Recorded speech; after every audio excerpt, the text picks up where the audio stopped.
السلام علیکم ناظرین، یہ بات ہے اس وقت کی جب خانہ کعبہ پر حملہ کیا گیا۔ سپاہیوں، آج ہم اس گھر پر حملہ کریں گے جسے مسلمان خانہ کعبہ کہتے ہیں۔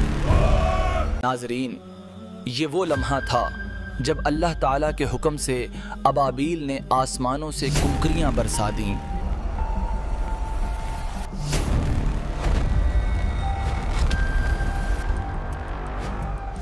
ناظرین، اور جس نے یہ ناپاک جسارت کی تھی اس کا نام تھا ابراہ اج، جو یمن کا حاکم تھا۔ میرا نام ابراہ ہے اور مجھ سے زیادہ طاقتور کوئی نہیں۔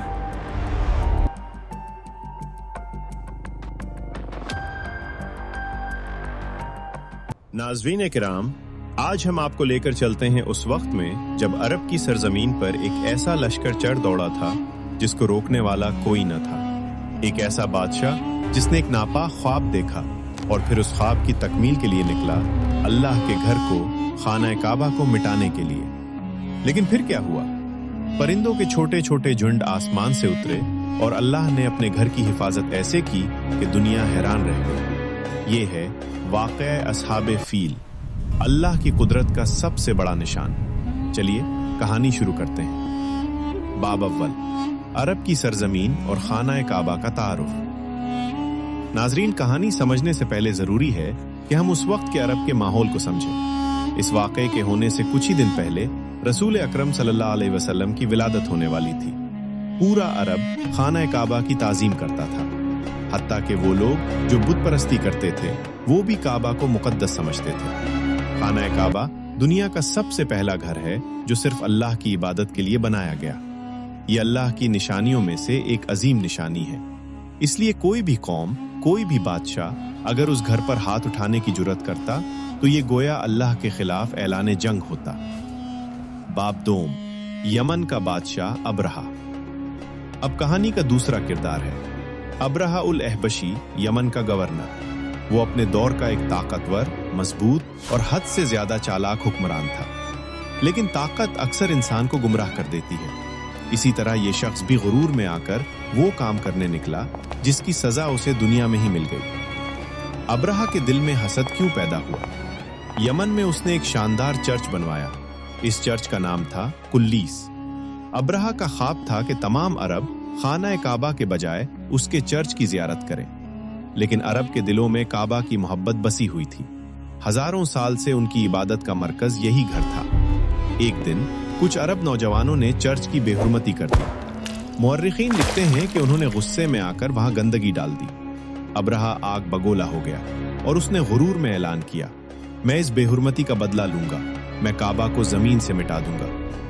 یہ اعلان ایک نئی تباہی کی بنیاد بن گیا۔ باب سوم، ابرہہ کی ہاتھیوں والی فوج۔